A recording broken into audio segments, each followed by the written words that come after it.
आत्म दीप जगाए हो, आत्म दीप जगाए। ओम शांति। 1 फरवरी 2024 की मुरली। पहले आज की मुरली के मुख्य पॉइंट्स।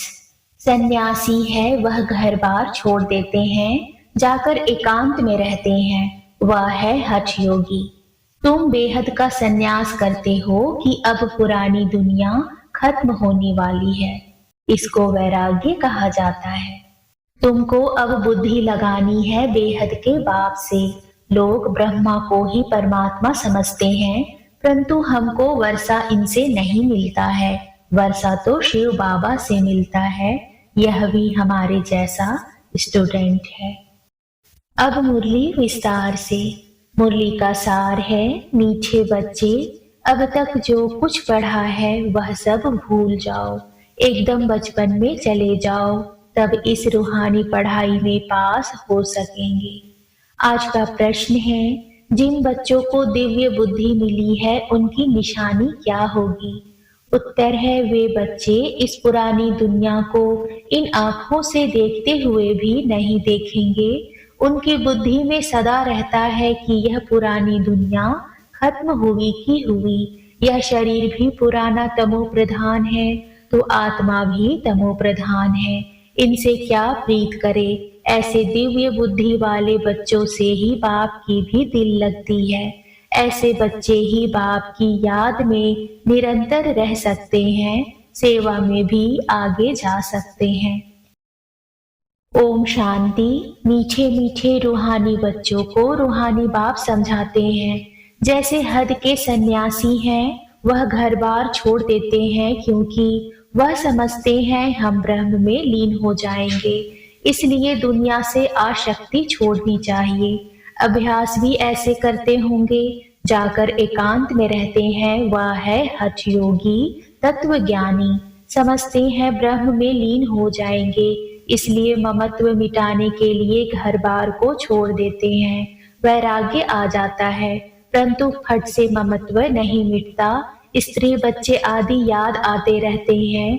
यहाँ तो तुमको ज्ञान की बुद्धि से सब कुछ भुलाना होता है, कोई भी चीज जल्दी नहीं भूलती। अभी तुम यह बेहद का सन्यास करते हो, याद तो सब सन्यासियों को भी रहती है, परंतु बुद्धि में समझते हैं हमको ब्रह्म में लीन होना है, इसलिए हमको देह भान नहीं रखना है। वह है हठ योग मार्ग। समझते हैं हम यह शरीर छोड़ ब्रह्म में लीन हो जाएंगे। उनको यह पता ही नहीं कि हम शांति धाम में कैसे जा सकते हैं। तुम अब जानते हो हमको अपने घर जाना है। जैसे विलायत से आते हैं तो समझते हैं हमको बॉम्बे जाना है वाया। अभी तुम बच्चों को भी पक्का निश्चय है। बहुत कहते हैं इनकी पवित्रता अच्छी है, ज्ञान अच्छा है, संस्था अच्छी है, माताएं मेहनत अच्छी करती हैं क्योंकि अथक हो समझाती हैं, अपना तन मन धन लगाती हैं, इसलिए अच्छी लगती हैं। परंतु हम भी ऐसा अभ्यास करें, यह ख्याल भी नहीं आएगा। कोई विरला निकलता है, वह तो बाप भी कहते हैं। कोटों में कोई, अर्थात जो तुम्हारे पास आते हैं उनमें से कोई निकलता है, बाकी यह पुरानी दुनिया खत्म होने वाली है। तुम जानते हो अब बाप आया हुआ है, साक्षात्कार हो ना हो, विवेक कहता है बेहद का बाप आए हैं। यह भी तुम जानते हो, बाप एक है, वही पारलौकिक बाप ज्ञान का सागर है। लौकिक को कभी ज्ञान का सागर नहीं कहेंगे। यह भी बाप ही आकर तुम बच्चों को अपना परिचय देते हैं। तुम जानते हो अब पुरानी दुनिया खत्म होने वाली है। हमने 84 जन्मों का चक्र पूरा किया, अभी हम पुरुषार्थ करते हैं वापिस सुखधाम जाने का, वाया शांति धाम। शांति धाम तो जरूर जाना है, वहां से फिर यहाँ वापिस आना है। मनुष्य तो इन बातों में मूंझे हुए हैं। कोई मरता है तो समझते हैं बैकुंठ गया, परंतु बैकुंठ है कहाँ? यह बैकुंठ का नाम तो भारतवासी ही जानते हैं और धर्म वाले जानते ही नहीं। सिर्फ नाम सुना है, चित्र देखे हैं, देवताओं के मंदिर आदि बहुत देखे हैं। जैसे यह दिलवाड़ा मंदिर है, लाखों करोड़ों रुपया खर्चा करके बनाया है, बनाते ही रहते हैं। देवी देवताओं को वैष्णव कहेंगे, वे विष्णु की वंशावली हैं। वो तो है ही पवित्र। सतयुग को कहा जाता है पावन दुनिया, यह है पतित दुनिया। सतयुग के वैभव आदि यहाँ होते नहीं, यहाँ तो अनाज आदि सब तमो प्रधान बन जाते हैं, स्वाद भी तमो प्रधान। बच्चियां ध्यान में जाती हैं, कहती हैं हम शूबी रस पीकर आई, बहुत स्वाद था। यहाँ भी तुम्हारे हाथ का खाते हैं तो कहते हैं बहुत स्वाद है, क्योंकि तुम अच्छी रीति बनाती हो, सब दिल भर करके खाते हैं। ऐसे नहीं तुम योग में रहकर बनाते हो, तब स्वादिष्ट होता है नहीं, यह भी प्रैक्टिस होती है। कोई बहुत अच्छा भोजन बनाते हैं, वहां तो हर चीज सतो प्रधान होती है, इसलिए बहुत ताकत रहती है।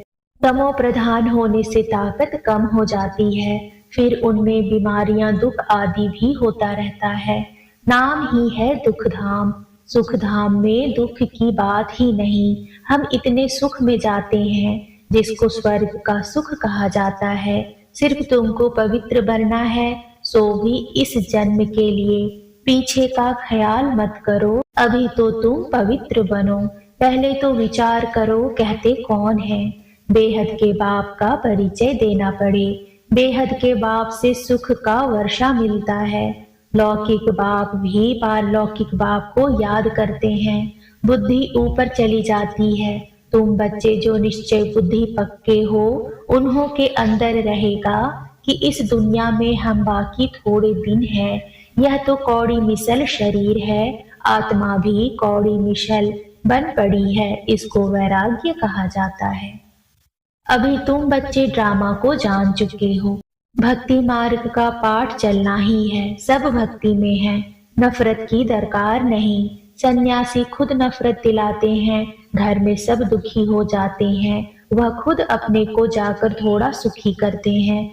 वापिस मुक्ति में कोई जा नहीं सकते, जो भी कोई आए हैं वापिस कोई भी गया नहीं है, सब यहाँ ही है। एक भी निर्वाण धाम व ब्रह्म में नहीं गया है, वह समझते हैं फलाना ब्रह्म में लीन हो गया। यह सब भक्ति मार्ग के शास्त्रों में है। बाप कहते हैं इन शास्त्रों आदि में जो कुछ है सब भक्ति मार्ग है।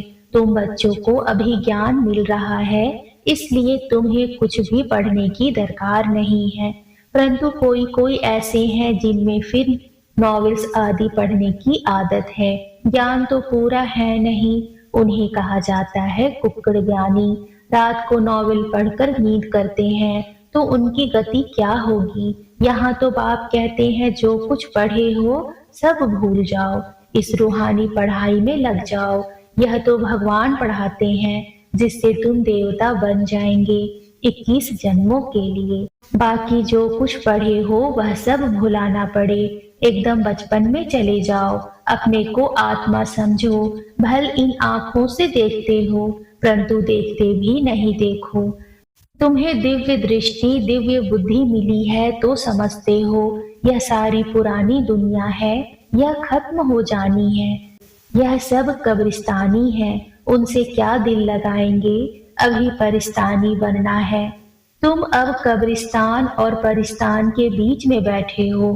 परिस्तान अभी बन रहा है, अभी बैठे हैं पुरानी दुनिया में, परंतु बीच में बुद्धि का योग वहां चला गया है। तुम पुरुषार्थ ही नई दुनिया के लिए कर रहे हो, अभी बीच में बैठे हो पुरुषोत्तम बनने के लिए। इस पुरुषोत्तम संगम युग का भी किसी को पता नहीं है।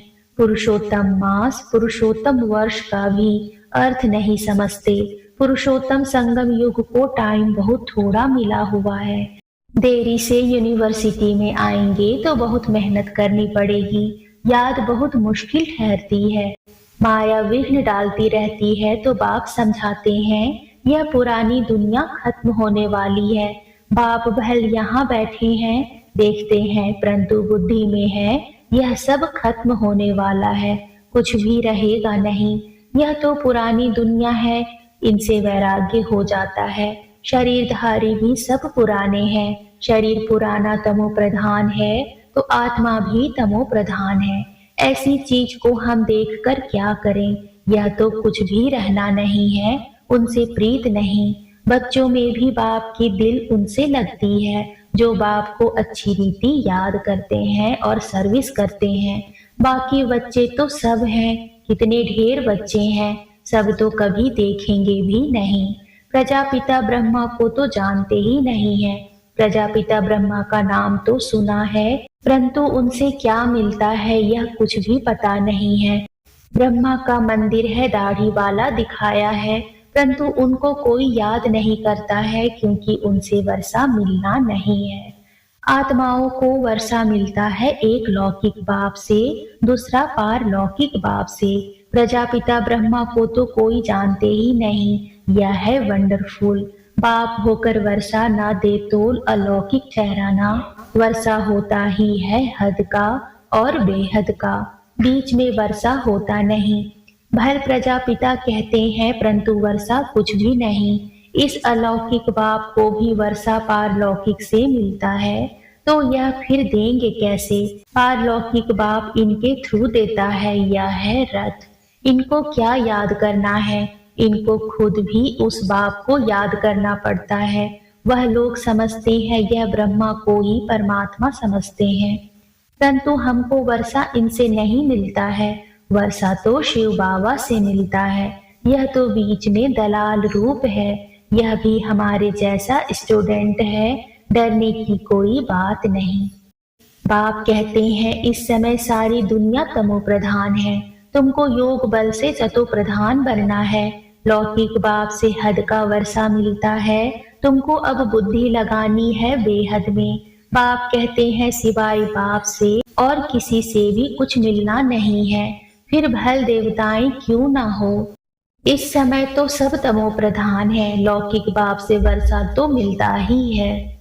बाकी इन लक्ष्मी नारायण से तुम क्या चाहते हो? वह लोग तो समझते हैं यह अमर है, कभी मरते नहीं है, तमो प्रधान बनते नहीं है। लेकिन तुम जानते हो जो सतो प्रधान थे वही तमो प्रधान में आते हैं। श्री कृष्ण को लक्ष्मी नारायण से भी उच्च समझते हैं क्योंकि वे फिर भी शादी किए हुए हैं। श्री कृष्ण तो जन्म से ही पवित्र है, इसलिए श्री कृष्ण की बहुत महिमा है। झूला भी श्री कृष्ण को झुलाते हैं, जयंती भी श्री कृष्ण की मनाते हैं। लक्ष्मी नारायण की क्यों नहीं मनाते हैं? ज्ञान ना होने के कारण श्री कृष्ण को द्वापर में ले गए हैं। कहते हैं गीता ज्ञान द्वापर युग में दिया है, कितना कठिन है किसी को समझाना। कह देते हैं ज्ञान तो परंपरा से चला आ रहा है, परंतु परंपरा भी कब से यह कोई नहीं जानते। पूजा कब से शुरू हुई यह भी नहीं जानते हैं, इसलिए कह देते रचता और सृष्टि के आदि मध्य अंत को नहीं जानते हैं। कल्प की आयु लाखों वर्ष कहने से परंपरा कह देते हैं। तिथि तारीख कुछ भी नहीं जानते। लक्ष्मी नारायण का भी जन्मदिन नहीं मनाते। इसको कहा जाता है अज्ञान अंधियारा।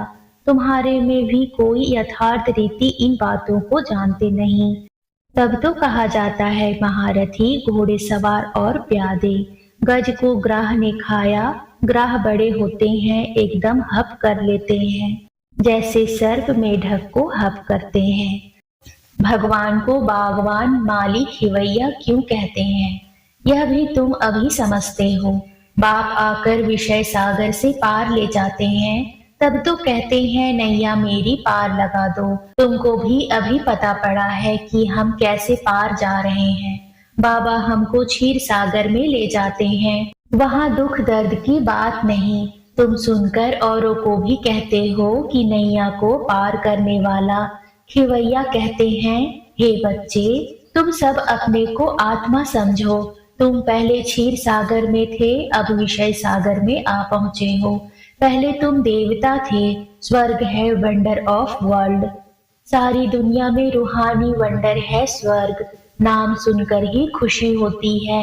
हेवन में तुम रहते हो। यहाँ 7 वंडर्स दिखाते हैं। ताजमहल को भी वंडर कहते हैं, परंतु उसमें रहने का थोड़े ही है। तुम तो वंडर ऑफ वर्ल्ड का मालिक बनते हो। तुम्हारे रहने के लिए बाप ने कितना वंडरफुल वैकुंठ बनाया है। 21 जन्मों के लिए पद्मा पदम पति बनते हो, तो तुम बच्चों को कितनी खुशी होनी चाहिए। हम उस पार जा रहे हैं। अनेक बार तुम बच्चे स्वर्ग में गए होंगे। यह चक्र तुम लगाते ही रहते हो। पुरुषार्थ ऐसा करना चाहिए जो नई दुनिया में हम पहले पहले आए। पुराने मकान में जाने की दिल थोड़ी ही होती है। बाबा जोर देते हैं, पुरुषार्थ कर नई दुनिया में जाओ। बाबा हमें वंडर ऑफ वर्ल्ड का मालिक बनाते हैं, तो ऐसे बाप को हम क्यों नहीं याद करेंगे। बहुत मेहनत करनी है, इसको देखते भी नहीं देखो। बाप कहते हैं, भल मैं देखता हूँ, परंतु मेरे में ज्ञान है। मैं थोड़े रोज का मुसाफिर हूँ, वैसे तुम भी यहाँ पाठ बजाने आए हो, इसलिए इससे ममत्व निकाल दो। अच्छा, मीठे मीठे सिक्किलते बच्चों प्रति माता पिता बाप दादा का याद प्यार और गुड मॉर्निंग।